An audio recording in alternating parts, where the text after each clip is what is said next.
Hello everyone, welcome to our YouTube channel devoted for civil services.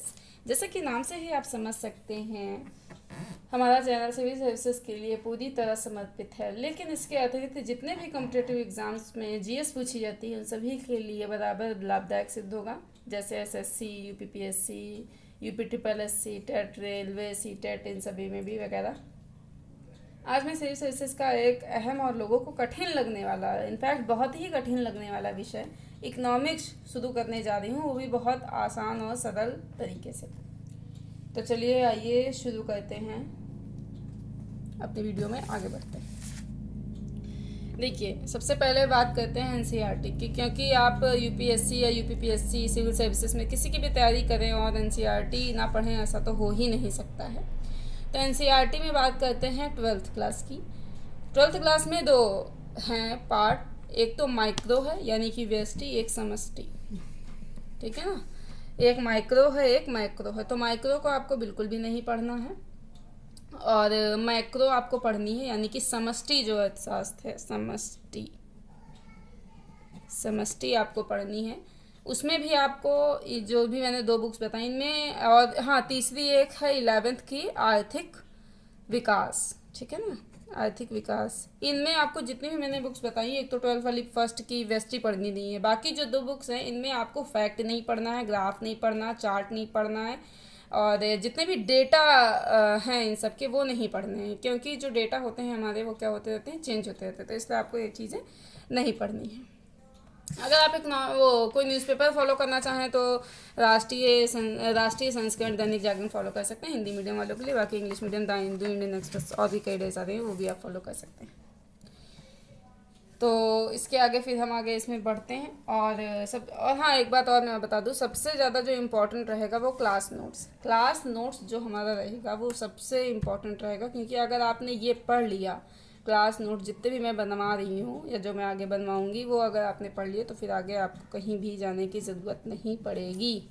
और अगर आपको मेरी वीडियो पसंद आती है, अच्छी लगती है, तो आप कमेंट सेक्शन में ज़रूर बताइएगा, रिप्लाई ज़रूर दीजिएगा, उसके बाद ही मैं अगली वीडियो डालूँगी। तो आगे बढ़ते हैं। तो क्लास नोट्स में जैसा कि आगे बढ़ते हैं इसमें, और इसमें टोटल चैप्टर हैं 13 चैप्टर में से जो आज मैं शुरू करूँगी वो है इंट्रोडक्शन। शुरू करूँगी, सबसे पहले इंट्रोडक्शन देना ज़रूरी रहता है। तो जो 13 चैप्टर हैं उनके नाम मैं 1 बाय 1 बोल देती हूँ, आप उन्हें नोट डाउन कर लीजिए। इंट्रोडक्शन, जिसे भूमिका, एक बार इंग्लिश में बोलूँगी फिर हिंदी में। इंट्रोडक्शन, भूमिका, इन्फ्लेशन, मुद्रास्फीति, मॉनेटरी पॉलिसी, मौद्रिक नीति, बैंकिंग सिस्टम, बैंकिंग व्यवस्था, मनी मार्केट, मुद्रा बाजार, कैपिटल मार्केट, पूंजी बाजार, नेशनल इनकम, राष्ट्रीय आय, फिस्कल सिस्टम, राजकोषीय व्यवस्था। ठीक है ना, राजकोषीय व्यवस्था, टैक्सेशन, कराधान, फॉरेन इन्वेस्टमेंट, विदेशी निवेश, एग्रीकल्चर, कृषि, इंडस्ट्री एंड इन्वेस्टमेंट मॉडल। ठीक है, इंडस्ट्री है, फिर लास्ट में हमारा इन्वेस्टमेंट मॉडल यानी कि उद्योग और निवेश मॉडल। तो अब शुरू करते हैं इकोनॉमिक्स। देखिए, जो इकोनॉमिक्स है हमारा वो ग्रीक या यूनानी भाषा के दो शब्दों के मेल से बना है। पहला है ओइकोस और दूसरा है नोमोस। जो ओइकोस है इसका मतलब होता है हाउस होल्ड, यानी कि गृह या घर जिसको कह सकते हैं, और फिर इसे और क्या कह सकते हैं, फैमिली। ठीक है, उसके बाद में फिर है हमारा नोमोस, जिसे कहेंगे मैनेजमेंट या प्रबंधन। ठीक है, तो इसमें हम आपको बता दें कि इकोनॉमिक्स एक ऐसा विषय है जिसके माध्यम से गृह प्रबंधन की प्रक्रिया का अध्ययन हम करते हैं। ठीक है, और फिर क्या है, किस प्रकार एक परिवार अपने सीमित संसाधनों का प्रयोग कर अपने व्यय या आवश्यकताओं को पूरा करता है। ठीक है, इसे हम इकोनॉमिक्स कहते हैं।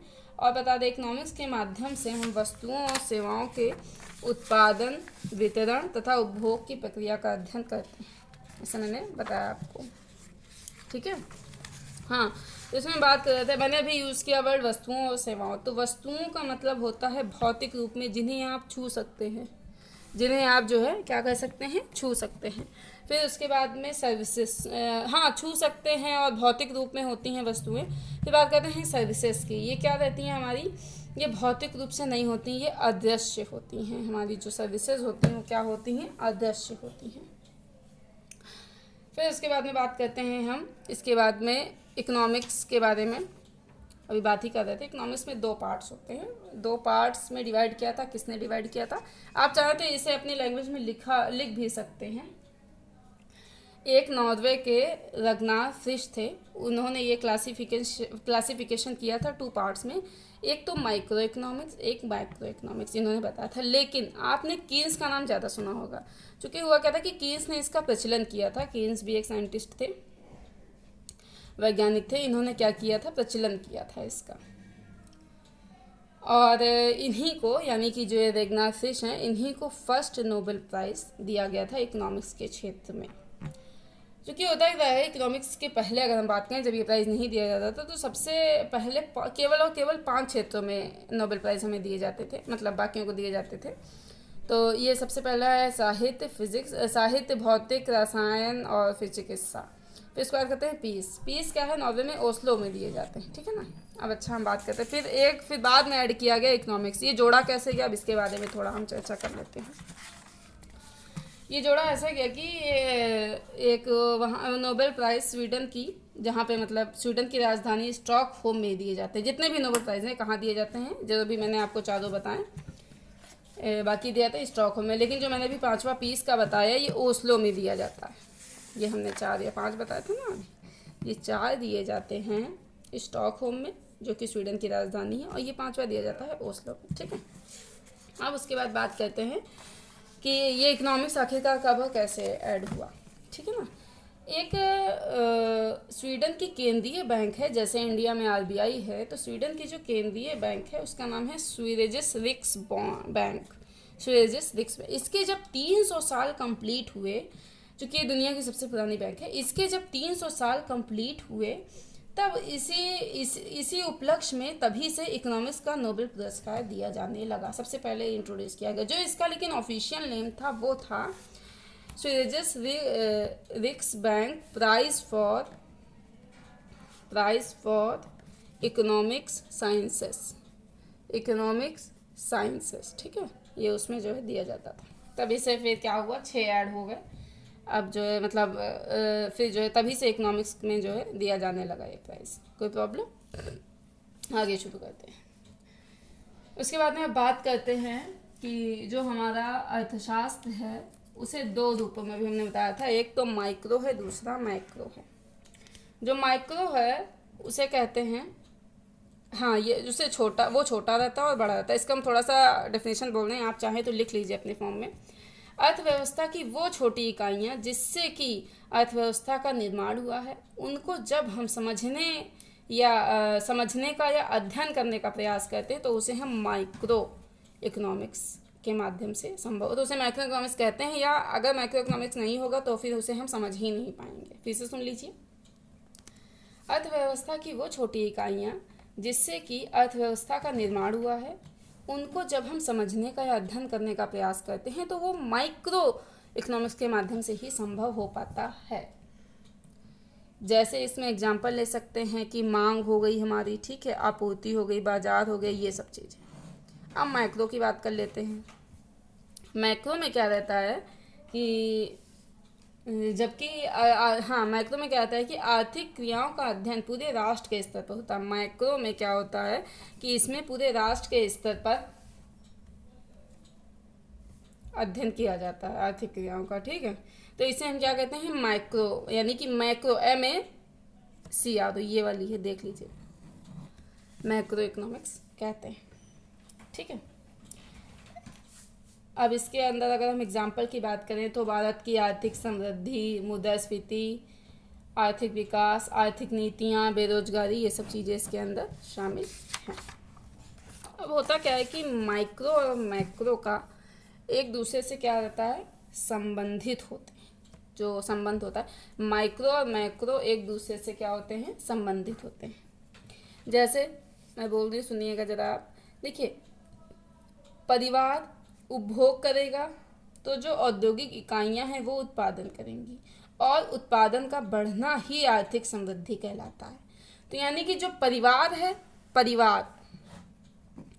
परिवार क्या हो गया, फिर से सुन लीजिए। परिवार जब उपभोग करेगा, ठीक है, तो वो क्या होंगी, औद्योगिक इकाइयां हैं, और वो उत्पादन करेंगी, और उत्पादन का बढ़ना ही आर्थिक समृद्धि, यानी कि परिवार हो गया हमारा माइक्रो, और जो आर्थिक समृद्धि हो गई हमारी वो हो गई मैक्रो। आर्थिक समृद्धि क्या हो गई हमारी?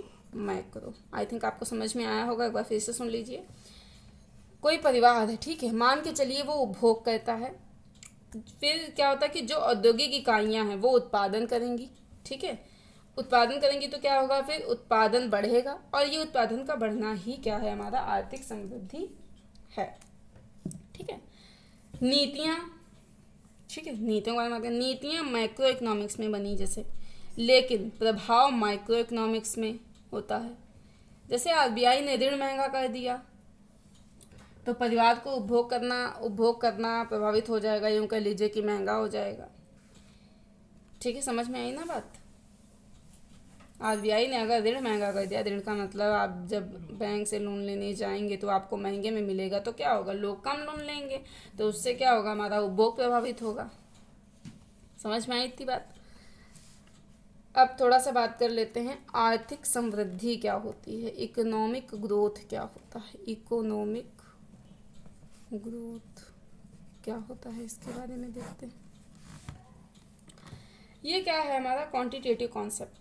जो हमारा इकोनॉमिक ग्रोथ है ये क्वांटिटेटिव कॉन्सेप्ट है, जबकि इकोनॉमिक जो हमारा डेवलपमेंट है वो क्वालिटेटिव है, ये हमारा क्वांटिटेटिव है। अभी बताएंगे कैसे, घबराइएगा मत। क्वांटिटेटिव, और ये जो हमारा है ये क्वालिटेटिव, ठीक है। अब हम ये बता दें कि इसे हम आखिरकार क्वांटिटेटिव का मतलब हो गया, हाँ सुन लीजिए, मात्रात्मक अवधारणा, मात्रात्मक अवधारणा, ठीक है ना, अवधारणा। अब ये कैसे है मैं आपको ये बता देती हूँ। इकोनॉमिक ग्रोथ का मतलब हो गया उत्पादन में वृद्धि। सुनते रहिए, अगर आपको लगता है लिखना है तो लिखते रहिए, क्योंकि अगर मैं लिखूंगी और फिर मैं पढ़ाऊंगी समझाऊंगी तो मुझे लगता है ज़्यादा टाइम लगेगा। अगर आपको लगता है कि सही है तो फिर आप साथ ही साथ लिखते रहिए। और वैसे भी जब तक आप कॉपी पेन नहीं उठाएंगे तब तक आप कहीं से कुछ भी पढ़ लीजिए, आपको कुछ भी समझ में आने वाला नहीं है। इसलिए जब भी बैठें तो कॉपी पेन लेके अवश्य ही बैठें, ऐसे ना सुने रामायण या कहानी की तरह। तो हाँ, आगे शुरू करते हैं। हाँ, इकोनॉमिक ग्रोथ मतलब क्या है, उत्पादन में वृद्धि, इसके बारे में बात करें, ठीक है। उत्पादन में वृद्धि, और उत्पादन कितना हुआ, कितना बढ़ा, ठीक है।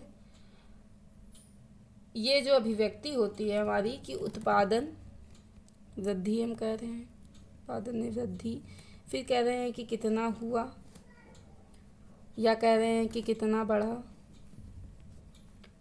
बढ़ा, इसे ही हम कहते हैं अभिव्यक्ति की मात्रा में, अभिव्यक्ति मात्रा में अभिव्यक्ति, ये जो अभिव्यक्ति, एक मिनट की अभिव्यक्ति मात्रा में, हाँ, ये जो अभिव्यक्ति है हमारी ये मात्रात्मक होती है, यानी कि ये मात्रा में होती है। जैसे एक निश्चित समय के दौरान किसी भी देश में हुए उत्पादन बढ़ोतरी को क्या संबोधित करता है।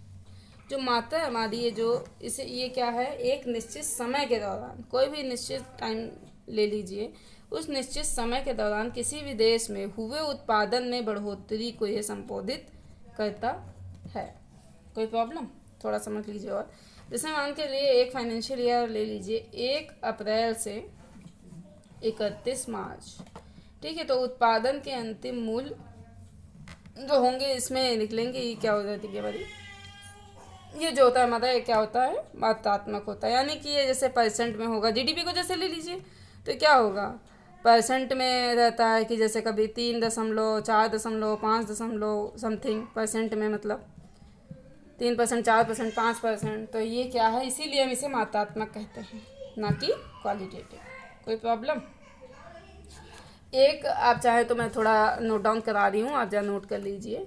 किसी भी देश की सीमा के अंदर एक फाइनेंशियल ईयर में या एक वित्तीय वर्ष में, हिंदी में कह लें, में जो वस्तुओं का उत्पादन होता है और जो सेवाएं प्रदान की जाती हैं, जब हम इनके मतलब अंतिम मूल्य को जोड़ देते हैं तो देश का सकल घरेलू उत्पाद या जीडीपी निकल कर आता है। बात समझ में आई?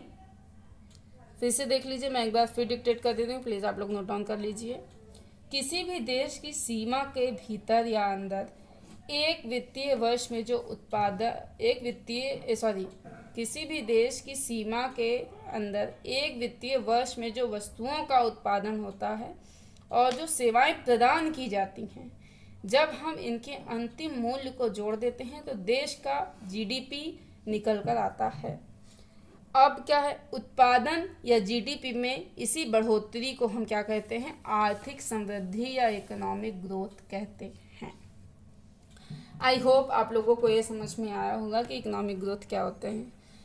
तो अभी तक मैंने आपको क्या क्या पढ़ा दिया है, थोड़ा सा मैंने इंट्रोडक्शन दिया, फिर माइक्रो बताया, फिर उसके बाद में मैंने इकोनॉमिक ग्रोथ बताया। तो इकोनॉमिक ग्रोथ में मैंने ये चीज़ें बताई, आपको समझ में आ गया होगा आई होप। और मैंने ये भी बताया कि ये क्वांटिटेटिव कॉन्सेप्ट है, ना कि क्वालिटेटिव। तो फिर अब हम शुरू कर, अभी तक मैंने आपको इकोनॉमिक ग्रोथ बता दिया है। अब मैं आपको बताती हूँ इकोनॉमिक डेवलपमेंट।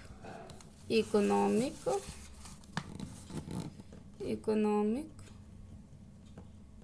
डेवलपमेंट, ठीक है।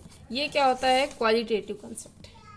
मैंने जैसा कि आपको पीछे बताया था, ये कैसा कंसेप्ट है, क्वालिटेटिव, ठीक है। क्योंकि होता क्या है, आपको मैं फिर बता दे रही हूँ, जो समझ में आता है लिखते रहिए, क्योंकि कॉपी पेन लेकर ही पढ़ाई होती है। आर्थिक विकास किसी भी देश के लोगों के जीवन में गुणात्मक सुधार को दर्शाता है। जैसे जीडीपी तो परसेंट में देखिए हो गई, 1%, 2%, 3% या 4%, लेकिन जो हमारा क्वालिटेटिव कॉन्सेप्ट है ये जो हमारा आर्थिक विकास, ये किसी भी देश के लोगों के जीवन में गुणात्मक सुधार को दर्शाता है। लोगों के जीवन में जो गुणात्मक सुधार होता है, ठीक है ना। जैसे हम आपको बता रहे, एग्जाम्पल से देते हैं तो मुझे लगता है ज़्यादा बेहतर समझ जाएंगे। जैसे मान लीजिए आपको कोई रोजगार मिल जाए तो जीवन स्तर उच्च हो जाएगा कि नहीं, जाहिर सी बात है हो जाएगा। और क्या हो जाएगी, हमारी जो गरीबी होगी, या गरीब ना भी हो लेकिन हमारा कुल मिला के जीवन स्तर उच्च हो जाएगा, पहले से बेहतर जीवन जीने लगेंगे। तो इसे ही हम कहते हैं क्वालिटेटिव कॉन्सेप्ट, यानी कि इकोनॉमिक डेवलपमेंट को ही क्या कहते हैं, क्वालिटेटिव कॉन्सेप्ट कहते हैं, ठीक है। अब क्या होता है कि इकोनॉमिक ग्रोथ, यानी कि इकोनॉमिक जो ग्रोथ होता है हमारा, वो इकोनॉमिक ग्रोथ और डेवलपमेंट एक दूसरे पर क्या होते हैं, निर्भर करते हैं। ये एक दूसरे पर निर्भर करते हैं, ठीक है। आर्थिक विकास आर्थिक समृद्धि पर निर्भर होती है या उस पर आधारित होती है, ठीक है। जैसे समाज में भुखमरी दूर हो जाए, हमने क्या बताया, समाज में भुखमरी दूर है, तो ये क्या है, आर्थिक विकास है कि आर्थिक समृद्धि। जाहिर सी बात है आप लोगों के माइंड में आ रहा होगा कि ये आर्थिक विकास है, ना कि आर्थिक समृद्धि, ठीक है। लेकिन भुखमरी कब दूर होगी, जब खाद्यान्न का उत्पादन होगा। जब खाद्यान्न ही नहीं उत्पादन होगा तो कैसे भुखमरी दूर होगी। लेकिन जब खाद्यान्न का उत्पादन होगा तो इसे हम क्या कहेंगे कि हमारी समृद्धि हो रही है, तो इससे क्या होगा, विकास सुनिश्चित होगा। आई थिंक आपको समझ में आया होगा, फिर से बता देती हूँ। जैसे मान के चलो समाज में भुखमरी दूर हो जाए तो इसे कहेंगे कि हमारा आर्थिक विकास हो गया है। लेकिन भुखमरी को दूर करने के लिए हमें उत्पादन करना होगा, और जब हम उत्पादन करेंगे तो ये हो जाएगा हमारा आर्थिक समृद्धि। और जब भुखमरी दूर होगी तो इसे क्या कहेंगे हम, ये हमारा आर्थिक विकास हो रहा है। आई थिंक आपको समझ में आया होगा। अब होता क्या है कि जो हमारी समृद्धि होती है, यानी कि जो हमारा ग्रोथ होता है, वो क्या होता है कि विकास का आधार होता है। जो हमारा ग्रोथ है वो डेवलपमेंट का आधार है, या समृद्धि हमारा क्या है, विकास का आधार है। जैसे आर्थिक समृद्धि के बिना आर्थिक विकास हो ही नहीं सकता है। अगर आर्थिक समृद्धि नहीं हो रही है तो विकास तो किसी कीमत पे नहीं हो सकता है। कैसे, मैंने आपको भी एग्जाम्पल ऊपर दिया था, समझ में आया होगा। साथ ही साथ यह भी कहा जा सकता है कि सिर्फ आर्थिक समृद्धि से ही आर्थिक विकास संभव नहीं है। कि अगर आप ये सोच लें कि आप आर्थिक समृद्धि कर दें, आर्थिक समृद्धि आपकी भरपूर तरीके से हो जाए, और सोच लें कि आर्थिक विकास इसी से ही हो जाएगा, ये भी पॉसिबल नहीं है। यानी कि सिर्फ आर्थिक विकास से ही आर्थिक विकास संभव नहीं है। कैसे? जैसे हम आपको एग्जांपल देते हैं, अभी आप खुद ही कहेंगे कि हाँ आप सही कह रहे हैं। हरित क्रांति आई थी भारत में, सभी को मालूम है कि हरित क्रांति आई थी। खाद्यान्न उत्पादन हरित क्रांति आई थी भारत में, ठीक है ना, हरित क्रांति, या इसे कहते हैं हम ग्रीन रिवॉल्यूशन। सभी लोग समझ गए होंगे, इतनी हिंदी इंग्लिश तो समझ में आती होगी।